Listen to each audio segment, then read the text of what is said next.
माध्यम से बता रहे हैं आपको सरकार गाँव के द्वार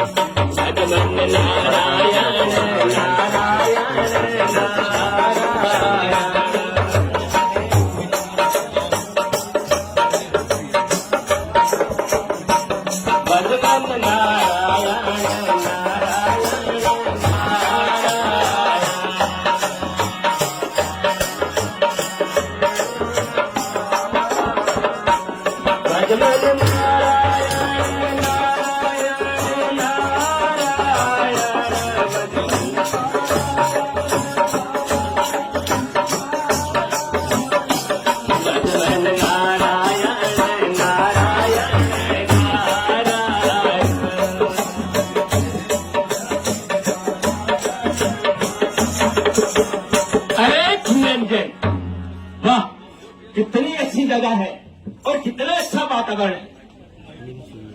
मेरा भी मन चाहता है कि कुछ दिन यहाँ पे मैं आराम करूं। गुरुजी प्रणाम। रहने दे बेटा, रहने दे। आपकी जगह मेरे चरणों में नहीं बेटा, मेरे दिल में है। जी गुरुजी। लगता है बेटा किसी संस्कारी परिवार से हो। जी गुरुजी। बेटा हाँ जी, एक बात बता। जी गुरुजी। कि आपका नाम क्या है? गुरुजी मेरा नाम रामू है। रामू? जी गुरुजी। बस इतना छोटा नाम बेटा। जी गुरुजी। बेटा एक बात है। हाँ जी। आज से तेरे नाम का मैं नामकरण करूंगा और आपका नाम बहुत बड़ा रखूंगा, बहुत बड़ा। क्यों गुरुजी? देखो ना बेटा, मैंने बोला कि आपका इतना छोटा सा नाम है, आज से बहुत बड़ा नाम रखूंगा आप पर। जी गुरुजी, जैसी आपकी इच्छा। आज से आपका नाम होगा रामजिया दास। ठीक है गुरुजी। बेटा एक बात है। जी गुरुजी। तू लगता है मुझे किसी संस्कारी परिवार से है। जी गुरुजी। और अगर तू इतने बड़े गांव से एक संस्कारी लगता है तो लगता है सभी आपकी गांव के जो लोग हैं सभी संस्कारी होंगे। बहुत संस्कारी लोग हैं गुरुजी हमारे यहाँ पर। बेटा एक बात है। जी गुरुजी। मेरा मन चाहता है कि मैं कुछ दिन यहाँ पे आराम करूँ। जी गुरुजी। आपने तो मेरे मन की इच्छा पूछ ली।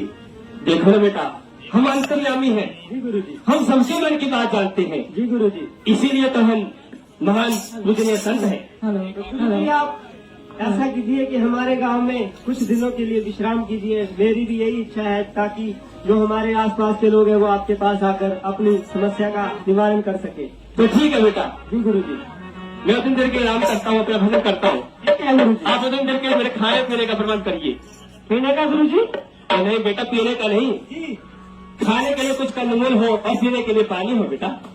तो मैं तुम देर के लिए भक्ति कर लेता हूँ। जी गुरुजी। ठीक है बेटा, ठीक है। ठीक है गुरुजी।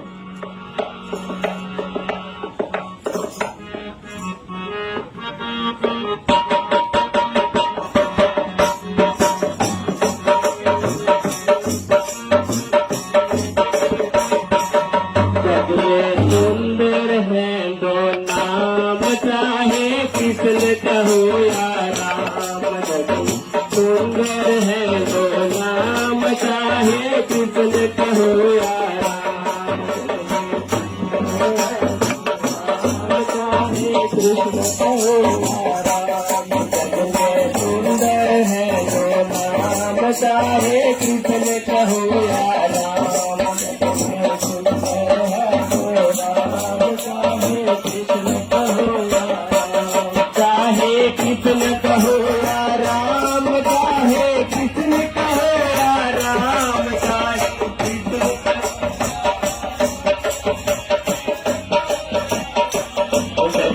सुंदर है वो नाम, चाहे कृष्ण कहो या राम।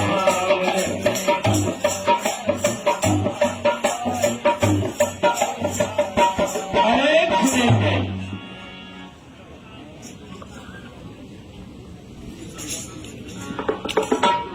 और रामू बच्चा क्या हाल है? नमस्कार दादू जी। और ठीक ठाक है? बढ़िया दादू जी। मैं सुने हमारे गाँव से बड़े परिमन्य हो बाबा।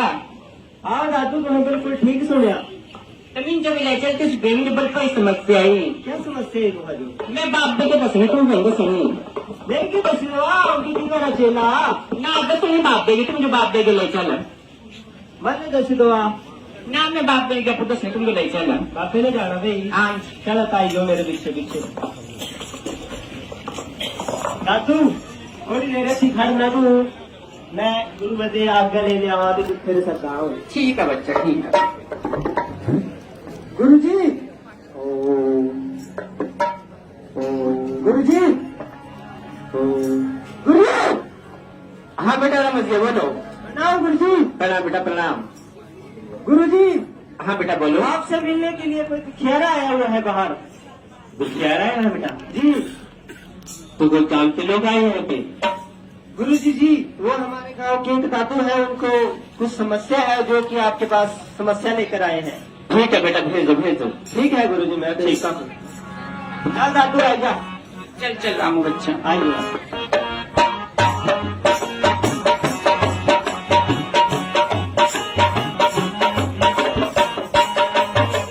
गुरु जी। हाँ बेटा, मुझे बोल रहे थे कि कोई दुखियारा है इस बार। हाँ गुरु जी, बड़ी बड़ी समस्या है। तो बेटा बताओ मैं समस्या क्या है? गुरु जी ये गल है ना, मेरी नौकरी खत्म होने वाली ते मैं रिटायर होने वाला। सच कमाई रहा तो सारे न्याणे पर लगी आ। रिटायरमेंट के बाद मेरा क्या होगा? हम पेंशन में रखूंगी। अच्छा, आपको पेंशन नहीं है, आपकी तो गंभीर समस्या लगती है बेटा। हाँ जी गुरु जी, कर कुछ समाधान। चलो बेटा ध्यान लगाते हैं थोड़ा। बेटा हो गया आपकी समस्या का हल। गुरु जी से क्या है ना तो हिमाचल सरकार। सर क्या? देखना, ये जो हमारी हिमाचल सरकार है, इन्होंने मंत्रिमंडल की पहली बैठक में ही जो एनपीएस पेंशन थी पहले जिन कर्मचारियों को, उनके लिए जो है वो पुरानी पेंशन जो है वो हाल कर दी। गुरु जी तुम्हारा तो नहीं हिमाचल सरकार आ बड़ा भारी धन्यवाद ने जहाँ कर्मचारियों हाथ कर सोचा तो तुम्हारी समस्या समाधान किया। बेटा देखो, हमारा धन्यवाद, सरकार का धन्यवाद करो जिन्होंने आपके लिए जो है वो ओल्ड पेंशन जो है लागू कर दी। सरकार है बड़े बड़े धन्यवाद गुरु जी, खरी हमें समस्या समाधान हुई है। बेटा हो गया समस्या का हल? हाँ जी गुरु तो जी। ठीक है, जाओ गुलगान सरकार का धन्यवाद गुरु जी।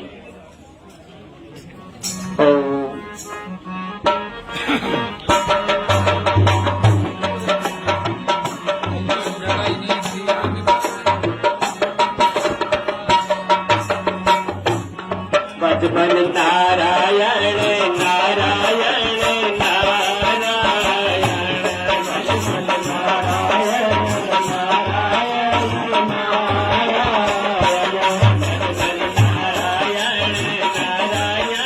नारायण नारायण।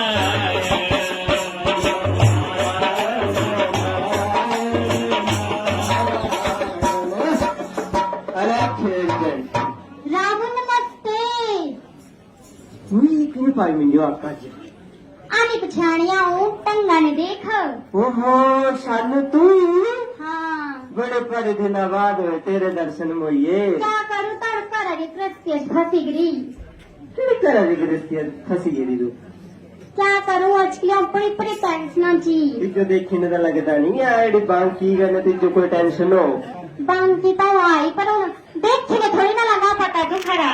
क्या दुख आ दीजियो? मैं इतनी पढ़ी और इतनी लिखी, मैं डिग्रियां कीतियां, पर आज बेरोजगार ही थी, मुझे कोई नौकरी नहीं मिलेगी।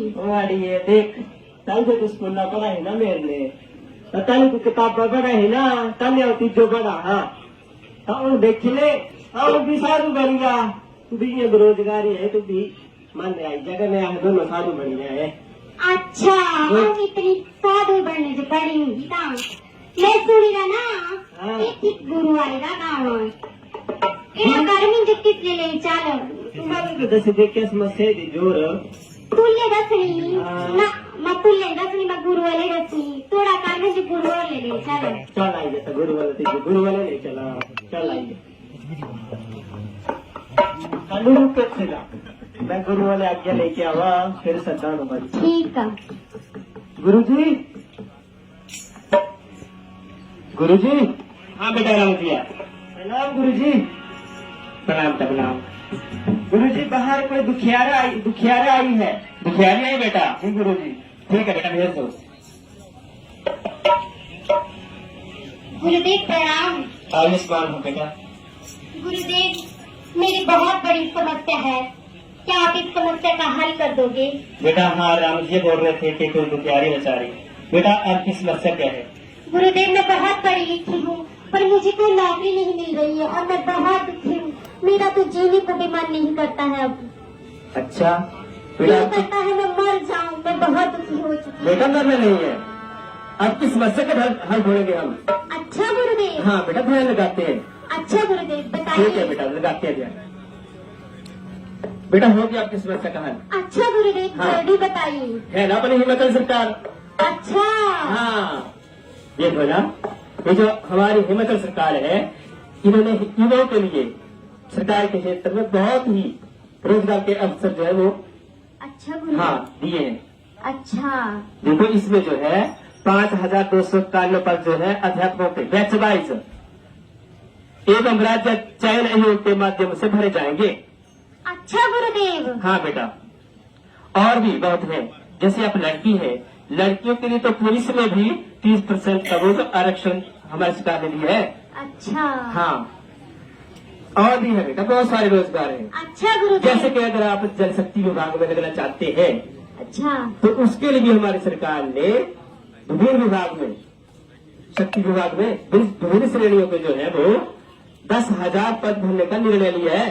अच्छा गुरुदेव। देखो ना बेटा कितने रोजगार के अवसर हाँ हमारी गुरुदेव सरकार ने मैं तो निकाले। ऐसे ही दुखी हो रही थी। और बेटा कुछ और भी है, जैसे कि अब बाल मित्र योजना के तहत भी है ना जी, बाल मित्र योजना के तहत अच्छा अंक 2061 बाल मित्रों की जो भर्ती की जा रही है, जिसमें प्रत्येक बल बीट में एक बल मित्र रखा जाएगा।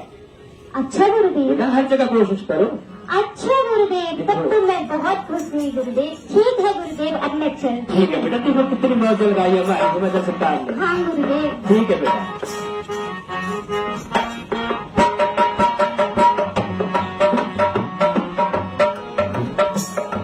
बेटा मुझे आप तो तो बाहर जी, बेटा तुम जब के लिए भर्ती कर लेता हूँ मैं।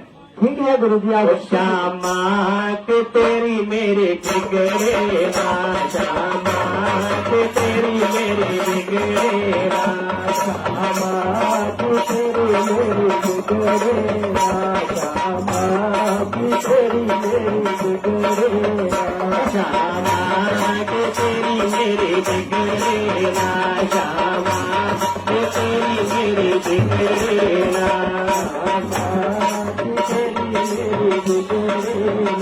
तेनो मुर्शिद मुर्शिद कहना, तेनो मुर्शिद मुर्शिद कहना, तेनो मुर्शिद मुर्शिद कहना, तेरे चैना देख कहना, तेरे चैना देख कहना, तेरी तो बदल के रहना भोला, तेरी तेरी बिगड़े श्यामा के तेरी बिगड़े। अरे भुलगन बेटा नाम दिया जी गुरु जी। बेटा मुझे कुछ आगे नहीं जाना है बेटा, जल्दी जल्द से कोई बात करो मैं भेज दो। जी गुरु जी है कोई तो भेज दो बेटा। ठीक है गुरु जी। रामू भाई जी, ओ रामू भाई जी।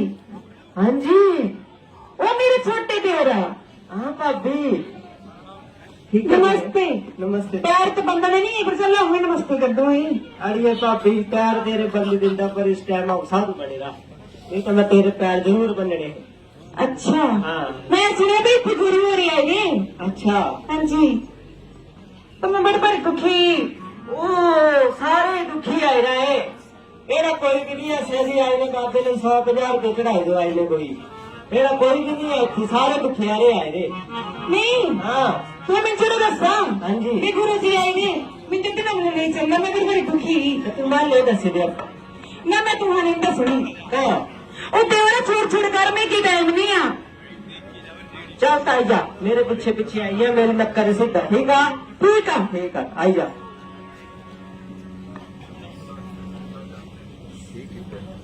भाभी मोड़ खा थी, किने मरोड़ खा।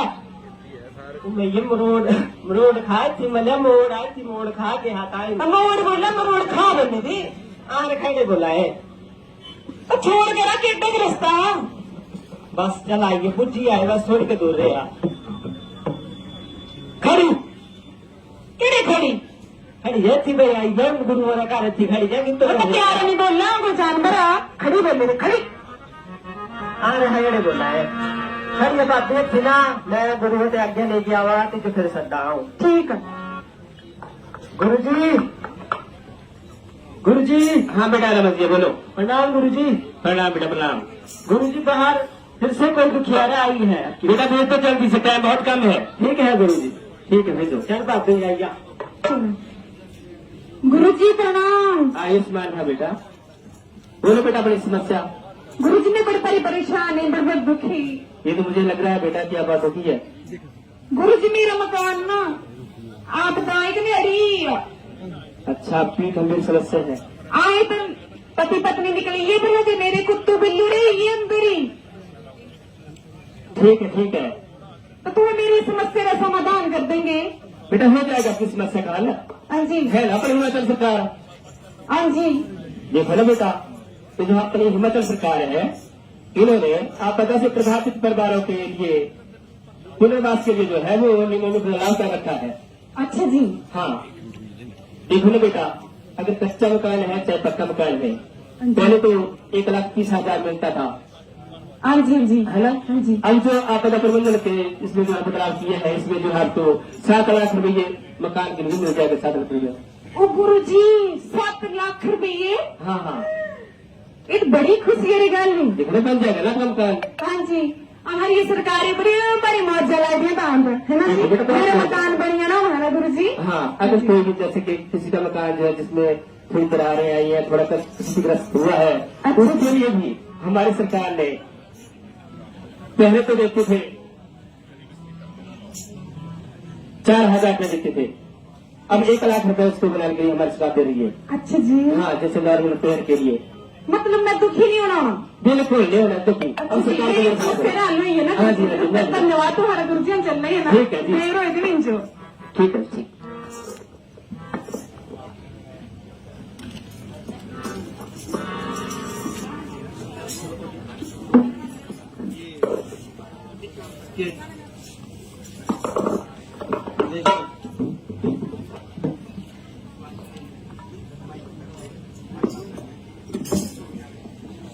प्रदेश सरकार द्वारा चलाई जा रही विभिन्न कल्याणकारी योजनाओं के बारे में एक स्क्रिप्ट के माध्यम से जानकारी दी गई। इसमें जिक्र आया था आपदा का। आपदा के समय में पहाड़ों पर या मकान में किस प्रकार से लोग फंसते हैं और किस प्रकार से हमारे गृह रक्षक जो है होमगार्ड जो है उन्हें बचाते हैं। ये एक छोटा सा प्रदर्शन 2-2, 3-3 मंजिल से किस प्रकार से रेस्क्यू किया जाता है आपके सामने बताएंगे।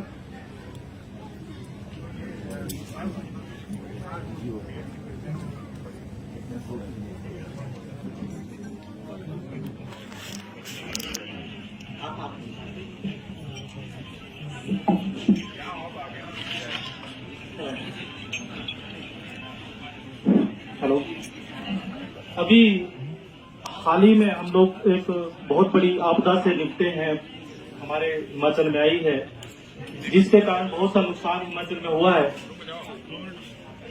उसमें लोग जो है ट्रैप्ड हो जाते हैं मंजिलों ऊपर फंस जाते हैं या ढांक पे चले जाते हैं या किसी पेड़ के साथ हो जाता है।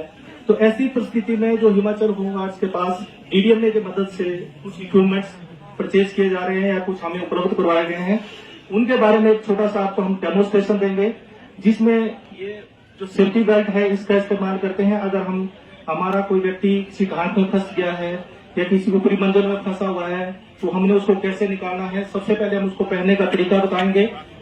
जी सर।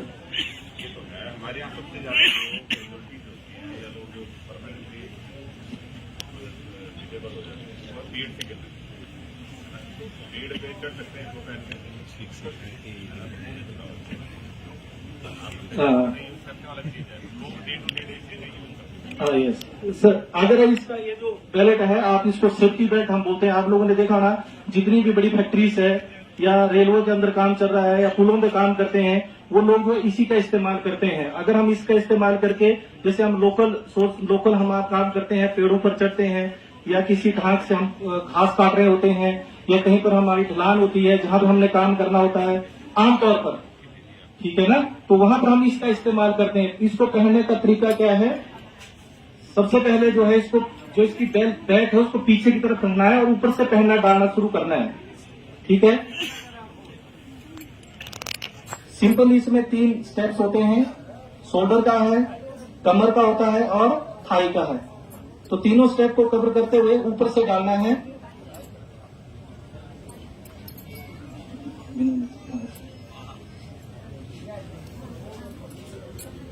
इजीली है, कुछ नहीं है इसको करना आपने, सिर्फ जैसे आप एक डांगरी टाइप होती है उसको डालना है, उसी को डालते हम लोग।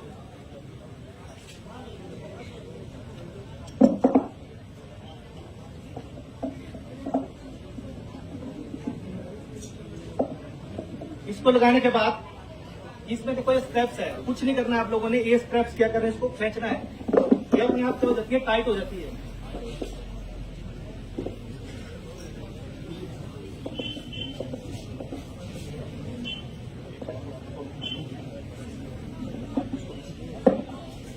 ये देखो ये स्ट्रैप्स है ना, इसको ड्रैग करना है बस आप लोगों ने, जस्ट वैसे थाई के हैं, इसको पहनना है। उसके बाद हम इस्तेमाल करते हैं इसमें कैराबिनर्स। ये कैराबिनर्स होते हैं, या आप इसको हुक अपने रस्से का लूप भी बना सकते हैं, ऐसा ही, ठीक है। और ये जो इसमें 2 लगे होते हैं, इसमें ये डाल देना है, ठीक है। इसको यहां से बंद कर देना है।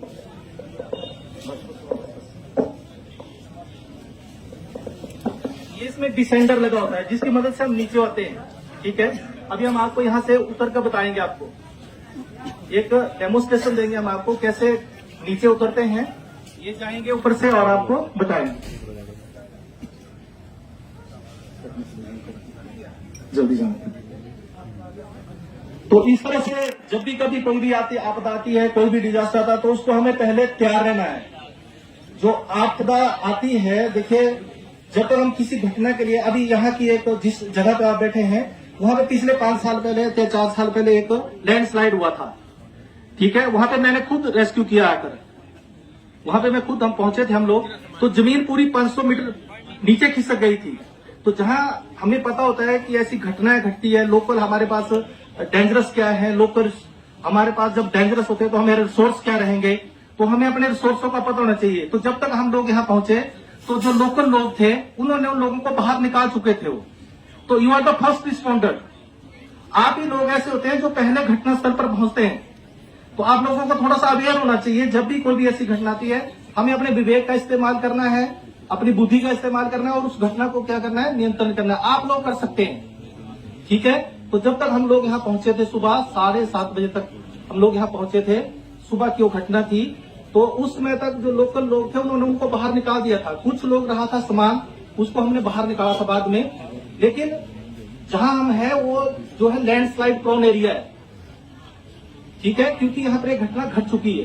तो अभी हम आपको एक छोटा सा इसका डेमोस्ट्रेशन देंगे कि जब अगर आदमी ऊपर से हैंग हो जाता है, किसी ढांक में फंस जाता है, तो हम कैसे उतरकर जो है वहां तक पहुंचते हैं और पहुंचने के बाद उसको कैसे नीचे निकालते हैं, ठीक है।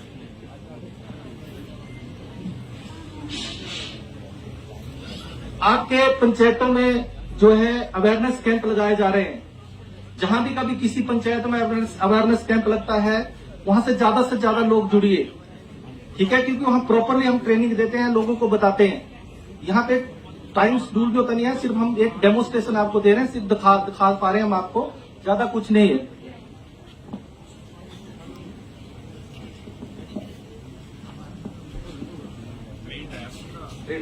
पूरी ट्रेन सब पूरी 100%। ये तो सर 500 मीटर हाँ सर।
थोड़ा सा जगह छोड़ेंगे, थोड़ी सी जगह छोड़ देंगे, थोड़ी सी 2 मिनट से 2 मिनट के लिए नमस्कार उठाना है, थोड़ा सा ज्यादा नहीं, बस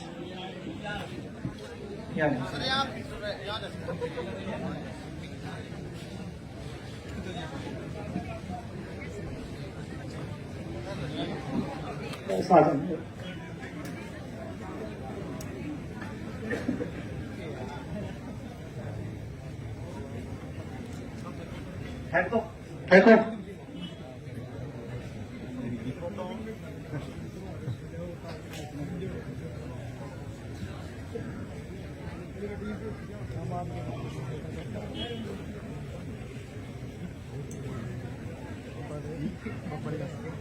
इस तरह से रस्सा नीचे डाल दिया जाता है। अगर मान लो कोई गाड़ी हमारी नीचे चली गई है, ढंग से कोई नीचे चला गया है, तो हम रस्सा डालते हैं, ऊपर से रेस्क्यू नीचे आते हैं, वो उनको रेस्क्यू करते हैं। रेस्क्यू करने के बाद हम उनको अपने साथ ऊपर भी ले जा सकते हैं।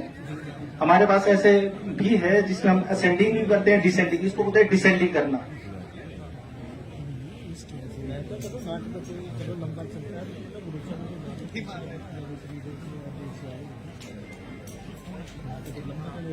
समय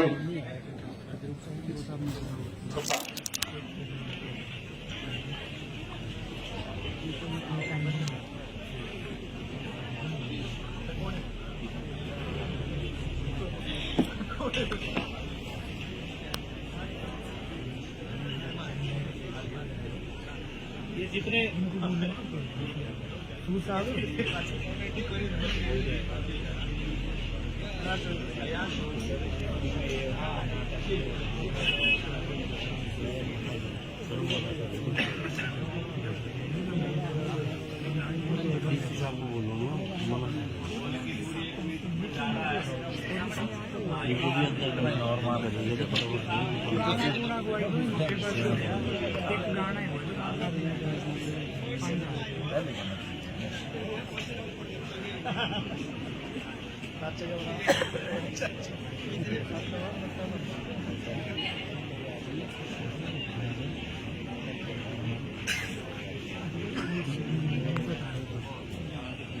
नहीं ये रस्सा कम देखो, ये नहीं दूसरा है ये स्टूडेंट दो, ये सिंगल देखो।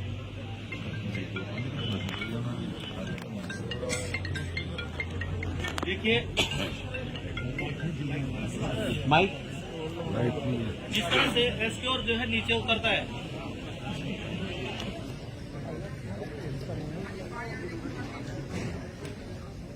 यहाँ पे स्पोर्ट नहीं है, फिर नीचे ये हैंग करेंगे। इनको रेस्क्यू में इम्पॉसिबल शब्द का भी नहीं होगा। अगर ऐसी स्थिति आ जाती है तब भी हमें रेस्क्यू करना पड़ेगा। ठीक है, अगर ऐसी स्थिति हमें आ जाती है, अगर ऐसी स्थिति नहीं होगी तो हम ये नहीं बोलेंगे कि ये चीज नहीं है। रेस्क्यू में इम्पॉसिबल कभी होता ही नहीं है, हमें हर स्थिति में हर जगह उतरना पड़ेगा। ये देखिए इस तरह से हैंग करते हुए नीचे उतर जाते हैं। ऊपर रिले लगी है, कंट्रोल है।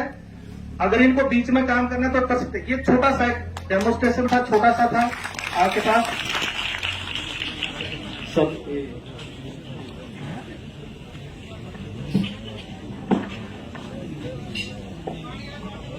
ये छोटा सा एक डेमोस्ट्रेशन देखा हमने कि किस प्रकार से आपदा में हमारे जवान गृह रक्षक हमें बचाते हैं।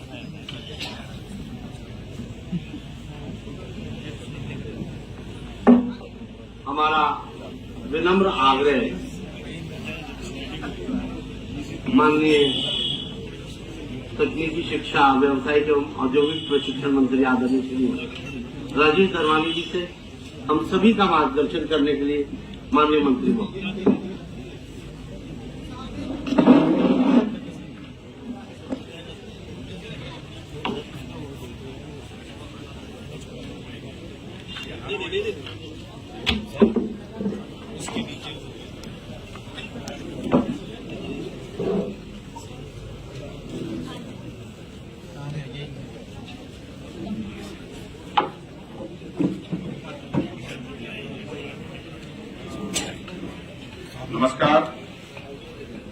शिविर के इस महत्वपूर्ण कार्यक्रम सरकार गांव के द्वार जिला बिलासपुर में इसके शुभारंभ के अवसर पर इस कार्यक्रम में हमारे बीच में उपस्थित जिलाधीश बिलासपुर आबिद हुसैन जी, एसपी बिलासपुर गोकुल कार्तिकेयन जी, हमारे बीच में डीएफओ बिलासपुर अवनी भूषण जी, एडीसी बिलासपुर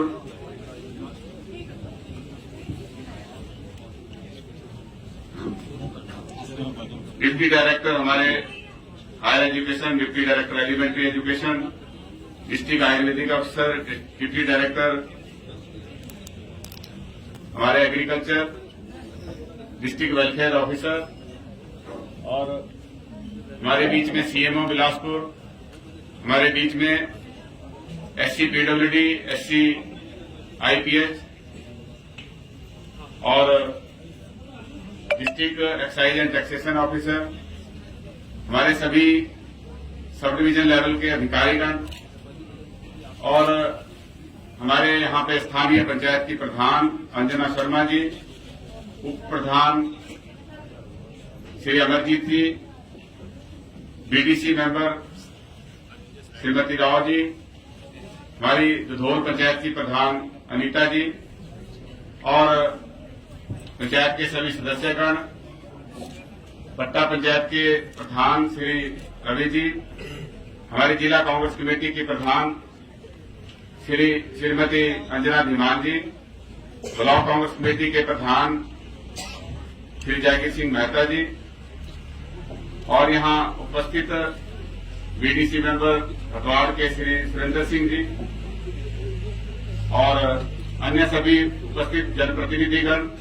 स्थानीय हमारे सभी सम्मानित बुजुर्गों, सम्मानित मेरी माता और बहनों और प्यारे दोस्तों, मैं आप सबका इस कार्यक्रम में पधारने के लिए हार्दिक धन्यवाद करता हूं और सभी विभाग के उन अधिकारियों का, कर्मचारियों का जिन्होंने यहां पे अपने अपने विभाग से संबंधित प्रदर्शनियां लगाई, अपने विभागों की संबंधित जो है वो विभिन्न योजनाओं की जानकारी दी और जो आपकी समस्याएं हैं उनका निराकरण हो सके इसके लिए भी जो है अभी यहाँ पे प्रावधान किया गया है। किसी को चरित्र प्रमाण पत्र लेना है या आपको पटवारी से संबंधित कोई कागज लेने हैं तो यहीं पे उनको देने का प्रावधान रखा गया है। बिजली पानी से संबंधित कोई समस्या होगी उसको भी यहाँ पे आप रजिस्टर्ड करा सकते हैं। सभी अधिकारी हमारे यहाँ पे बीच में उपस्थित हैं। हमारे पट्टा पंचायत के उप प्रधान भी हैं यहाँ कृष्णलाल धर्मानी जी। तो मैं आप सबका जो है इस तरफ आपके ध्यान में लाना चाहता हूं कि इस कार्यक्रम का उद्देश्य यही है ताकि सरकार और जो आम जनमानस है उनके बीच की दूरी को जो है वो कम किया जा सके, आपको विभिन्न दफ्तरों के बीच में ना जाना पड़ सके।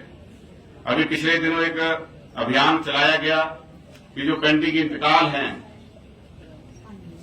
उसके लिए जहां आप पटवार खाने के तहसीलों के चक्कर लगाते थे उन चक्करों से आपको बचाया जा सके। तो मुझे इस बात की जानकारी देते हुए खुशी महसूस हो रही है कि जो इंतकाल का एक कार्यक्रम शुरू किया गया, पिछले दिनों 65,000 ऐसे लंबित इंतकाल के मामले जो हैं वो क्लियर किए गए जो पिछले कई महीनों से, कई सालों से लटके पड़े थे।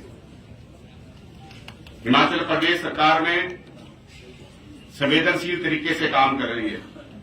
आपको ज्ञात है कि जब पहला दिन सरकार का था, मुख्यमंत्री और उप मुख्यमंत्री ने जब शपथ ली तो पहले ही दिन जब टूटीकंडी अनाथ आश्रम गए तो मैं भी उनके साथ था और वहीं पे एक घोषणा की गई कि सुखाश्रय योजना जो है वो उसकी शुरुआत जो है हिमाचल प्रदेश में उन बच्चों बच्चियों के लिए किया जाएगा जो अनाथ हैं, जिनके माता पिता इस दुनिया में नहीं हैं और उनके लिए जिन बच्चों के पास जमीन नहीं है, जिनको पढ़ने के लिए पैसे का अभाव है, उसके माता पिता का जो रोल है वो हिमाचल प्रदेश सरकार वहन करेगी। उसकी जिम्मेवारी जो है उसका वहन किया जाएगा। बिलासपुर जिले में भी एक लड़की थी नक्षत्रा, जिसके माता पिता जी इस दुनिया में नहीं है। उसका मुझे फोन आया एक बार कि मैं अपने जो रिश्तेदार थे जिनके साथ में रहती थी, उन्होंने मुझे घर से निकाल दिया। अब मैं कहां जाऊं? मैंने डीसी साहब को फोन किया और उसके टेम्परेरी स्टे का जो है वो प्रबंध किया गया। और बाद में मुझे इस बात की खुशी हो रही है कि अभी उसको 3 बिस्वा जमीन जो है वो प्लॉट जो है बिलासपुर में दे दिया है। उसको घर बनाने के लिए भी सरकार जो है उसका खर्चा वहन करेगी। उसने अगर कोई काम करना है या कहीं भी नौकरी मिलने तक जो है उसका भी सरकार जो है इंतजाम करेगी। और ऐसे बच्चों के लिए हर महीने 4,000 रुपए उनके खर्चे के लिए और उनके पढ़ाई के लिए जो है सरकार देगी। अगर वो किसी सरकारी इंजीनियरिंग कॉलेज में, मेडिकल कॉलेज में, किसी प्रोफेशनल डिग्री में ऐसा कोई या दूसरे भी कोई हायर एजुकेशन लेना चाहे, उसका भी खर्चा जो है सरकार वहन कर रही है। और साल में एक बार अपने किसी साथी के साथ वो जो है वो घूमने के लिए भी जाने के लिए वो भी सरकारी खर्चे पे जाएगी। उसमें ठहरने का अरेंजमेंट, हवाई जहाज में यात्रा करने का प्रबंध जो है वो भी सरकार करेगी। तो इसलिए आप समझ सकते हैं कि कितनी संवेदनशीलता जो है इसमें जब ये शुरुआत करी गई तो मुख्यमंत्री जी ने इसमें दिखाई है और इसको एक कानूनी रूप दिया है। विधानसभा ने एक इसके लिए एक्ट पास किया है। उसी तरीके से जब आपदा आई, ये पहली बार हिमाचल के इतिहास में हुआ कि इतना बड़ा नुकसान बारिशों में जो है हुआ है। हमारे कई पर्यटक फंस गए, पर्यटकों को जो है वहां से निकाला गया। उनके साथ कोई ऐसी वारदात न हो कि उनको जो है पानी पीने से लेकर भोजन और रहने के लिए ज्यादा खर्चा करना पड़े। इसके लिए सरकार ने जो है वो सजग होकर काम किया। और यही नहीं कहा, रास्ते में जब वो आ रहे थे तो यहाँ बिलासपुर के बलो में जहां ये टोल टैक्स बैरियर है, वहां पे हमारे जिला प्रशासन द्वारा जो है वो अलग से उनके खाने का प्रबंध किया गया। जो खाना खाना चाहते थे उनको खाना खिलाया, नहीं तो अगर जो गाड़ी में सीधा निकलना चाहते थे उनको हमने थोड़ा सा रोक के वहीं पे पानी और जूस की बोतल जो है उनको देकर जो है यहाँ से विदा किया। तो वो उनको एक अच्छा मैसेज जो है हिमाचल प्रदेश का गया। और इसकी सराहना जो है वो नीति आयोग और वर्ल्ड बैंक ने भी की है। और यहाँ तक कि जो विपक्ष के हमारे पूर्व मुख्यमंत्री शांता कुमार जी ने भी हमारे मुख्यमंत्री और हमारी सरकार की जो है इसमें सराहना की। लेकिन जब हम प्रस्ताव जो है वो विधानसभा में लेके आए कि इस आपदा को राष्ट्रीय आपदा घोषित किया जाए, वो इस उद्देश्य से लाए थे ताकि भारत सरकार जो है ये सोचने पर विवश हो कि हिमाचल प्रदेश में जो बहुत बड़ा तांडव इस बार मौसम ने, जलवायु परिवर्तन या जो भी कारण इसका रहा उसकी वजह से हुआ है, इसमें थोड़ा संवेदनशीलता दिखाते हुए लिबरल जो है हमारी सहायता की जाए। लेकिन भारतीय जनता पार्टी ने उस प्रस्ताव का विधानसभा में हमारा जो है वो समर्थन नहीं किया और उस वजह से वो राष्ट्रीय आपदा घोषित नहीं हुई। राष्ट्रीय आपदा घोषित न होने के बावजूद भी हमारी सरकार ने जो है इसको अपने संसाधनों से 4,500 करोड़ रुपए का जो है वो यहाँ पे एक बहुत बड़ा आपदा राहत जो है वो पैकेज जो है वो घोषित किया। और आप देखते हैं इससे पहले भी मकान गिरते थे। अगर कच्चा किसी का मकान गिरा है तो उसको 20-25 हजार रुपए मिलते थे। अगर पक्का किसी का मकान गिर गया तो 1-1.25 लाख रुपए मुश्किल से मिलते थे। लेकिन इस बार पहली बार ऐसा हुआ कि अगर चाहे मकान कच्चा गिरा चाहे मकान किसी का पक्का गिरा, सबको जो है 7 लाख रुपए प्रति परिवार के हिसाब से जो है वो पैसा दिया गया। और अगर किसी का मकान जिसमें दरारें पड़ गई, जो पूरी तरह से क्षतिग्रस्त नहीं था, पार्शियली डैमेज था, तो ऐसे चाहे वो कच्चा मकान था चाहे पक्का मकान था, उसको 1 लाख रुपए देने का प्रावधान किया। इससे पहले कच्चे मकान में दरारें आने पे 6,000 रुपए मिलता था और पक्के मकान पे दरारें आने पे 8,000 रुपए मिलता था। तो आप देख सकते हैं कि कितनी ज्यादा बढ़ोतरी जो है वो की गई। 16,000 परिवारों को जिनके मकान या तो गिर गए थे या क्षतिग्रस्त हुए थे, उनको जो है सरकार की तरफ से ऐसी सहायता राशि पहुंचाई गई। और जिनके मकानों को खतरा था उनको डंगा देने के लिए 1 लाख रुपए डंगा लगाने के लिए जो है वो सरकार की तरफ से जो है वो स्वीकृत किए गए।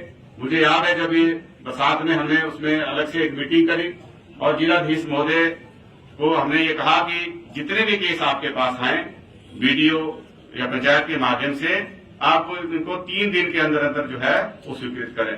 कितने केस हुए हैं बिलासपुर में जो डिटेनिंग वाल सुधारने के?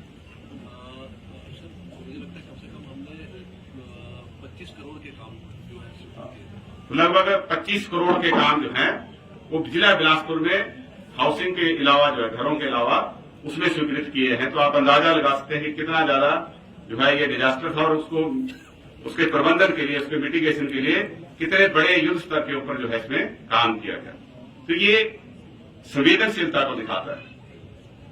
आज हमने सरकार की योजनाओं को अगर आपसे जानकारी साझा करें, अभी हमने एक गारंटी दी है कि हम दूध और गोबर खरीदने की भी जो है योजना बना रहे हैं। उसके पीछे का उद्देश्य क्या है?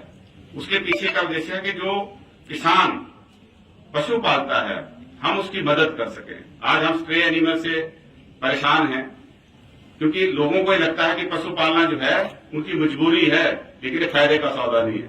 हम इसको फायदे का सौदा बनाना चाहते हैं, खेती बाड़ी को फायदे का धंधा बनाना चाहते हैं। इसी उद्देश्य से जो है ये दूध खरीदने की और गोबर खरीदने की योजना जो है वो बनाई जा रही है। अभी फर्स्ट फेज में जो है दूध का जो सरकार दूध खरीदती है उसके ऊपर 6 रुपए प्रति लीटर बढ़ाया गया। आज से पहले कभी भी इतनी ज्यादा बढ़ोतरी नहीं होती थी। 1 रुपए 1.5 रुपए के करीब जो है बढ़ोतरी होती थी। एक मुश्त जो है वो 6 रुपए प्रति लीटर बढ़ाया गया, इसलिए ताकि किसानों को फायदा मिल सके।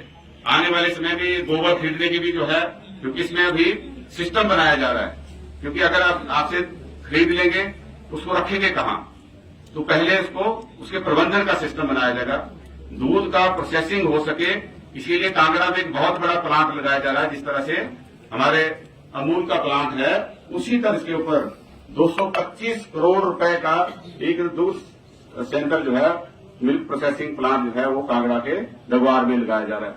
और बाकी जिलों में भी इस तरह की व्यवस्था की जाएगी जैसे जैसे डिमांड आती जाएगी। हमारी ये कोशिश है कि हमारा कोई भी सेक्शन जो है वंचित ना रहे। शिक्षा को बेहतर करने के लिए Rajiv Gandhi day boarding school जो है वो स्थापित किए जा रहे हैं। हर स्कूल के अंदर इंग्लिश मीडियम में भी पढ़ाई हो सके, इसकी व्यवस्था की जा रही है। और ये बहुत ज्यादा जरूरी है। कुछ लोग इंग्लिश का विरोध करते थे, हालांकि जब सत्ता में आए तब उनको इसका महत्व महसूस हुआ। अगर आज हम देखते हैं कि सॉफ्टवेयर निर्यात से पिछला जो फाइनेंशियल ईयर था उसमें लगभग 26 लाख करोड़ का निर्यात हुआ।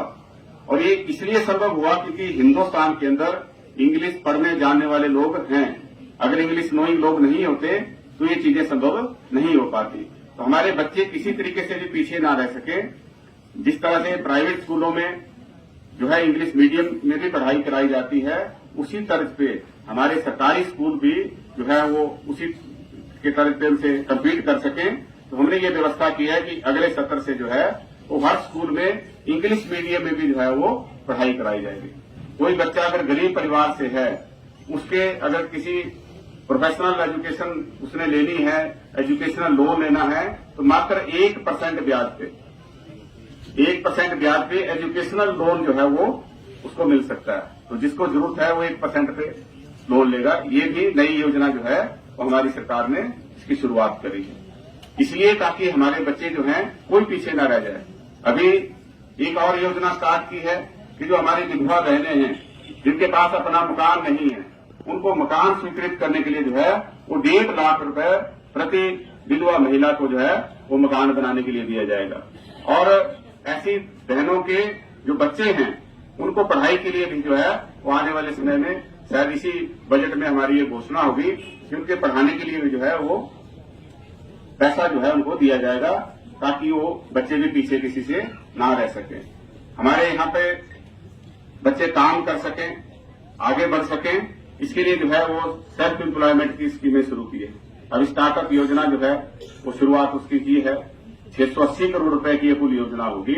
इसमें 2 महत्वपूर्ण योजनाएं भी स्टार्ट की हैं। एक तो अगर किसी ने इलेक्ट्रिकल व्हीकल लेना है, कोई इलेक्ट्रिकल टैक्सी लेनी है, इलेक्ट्रिक जो है वो बस लेनी है, ट्रक लेना है, उसमें 50% तक का जो है वो अनुदान उसको दिया जाएगा। अगर किसी ने 1 करोड़ रुपए की गाड़ी लेनी है, जैसे बड़ी बसें हैं, ट्रक हैं, ये बड़े वो 1-1 करोड़ रुपए तक के भी आते हैं, तो उसको 50 लाख रुपए की सब्सिडी जो है वो हिमाचल प्रदेश सरकार देगी और 50 लाख रुपए जो है वो उसको अपना लोन लेके पूरा करना है। और जो टैक्सी लेंगे, लगभग 1200 बच्चे अभी तक इसमें अप्लाई कर चुके हैं। जो टैक्सी लेंगे वो टैक्सियां जो है वो 5 साल के लिए सरकार जो है वो सरकारी विभागों में किराए पे दी जाएंगी, ताकि उसको एश्योर्ड इनकम जो है वो दिलाई जा सके। इस तरह की योजना बनाई है। दूसरा, हमारी जो जमीन खाली पड़ी है, जहां पे कोई खेती बाड़ी नहीं हो रही है, वहां पे हम सोलर पावर प्लांट लगा सकते हैं। आप भी के पास भी अगर 3 बीघा जमीन कम से कम ऐसी है जहां पे पूरा दिन धूप रहती है, तो आप आगे आए, वहां पे 100 किलोवाट का जो है वो सोलर पावर प्रोजेक्ट लगाया जा सकता है। और 3 के मल्टीपल में अगर आपके पास ज्यादा जमीन है तो 500 किलोवाट तक का भी जो है इसमें प्रावधान है। तो उसके लिए लगभग 10 बीघा जमीन आपको चाहिए। तो एक प्लांट जो 100 किलोवाट का प्लांट है, 3 बीघा में लगाने के लिए कुल उस पर लागत होगी 40 लाख रुपए। तो हमारा जो बेरोजगार है बोलेगा 40 लाख तो है नहीं, तो आप काम नहीं कर सकते। इसके लिए जो है सरकार आगे आई है और वो 40 लाख में से 12 लाख रुपए जो है वो हिमाचल प्रदेश सरकार जो है वो आपको ग्रांट देगी। उसको वापिस नहीं आपने करना है, वो सरकार की तरफ से सहायता राशि होगी। 4 लाख रुपए आपने सिक्योरिटी लेनी है, उसका प्रबंध आपको करना पड़ेगा। वो सिक्योरिटी जो है 25 साल बाद आपको वापिस मिल जाएगी, लेकिन शुरू में आपको जमा करानी पड़ेगी। और बाकी का जो 24 लाख रुपए है वो आपको बैंक से जो है वो सरकार ही उसकी गारंटी देगी, वो लोन लिया जाएगा। और लोन की किस्त वापिस करने के अलावा 23,000 रुपए पर महीना जो है आपको जो है वो आना शुरू हो जाएगा। तो आप उसका भी फायदा जो है वो हमारे बेरोजगार साथी जो हैं वो उठा सकते हैं। तो इस तरह की योजनाएं जो हैं वो सेल्फ एम्प्लॉयमेंट के लिए चलाई जा रही है। दूसरा, हमारे जो किसान हैं, हमारा शिवा प्रोजेक्ट है। शिवा प्रोजेक्ट में जो है बड़ा अच्छा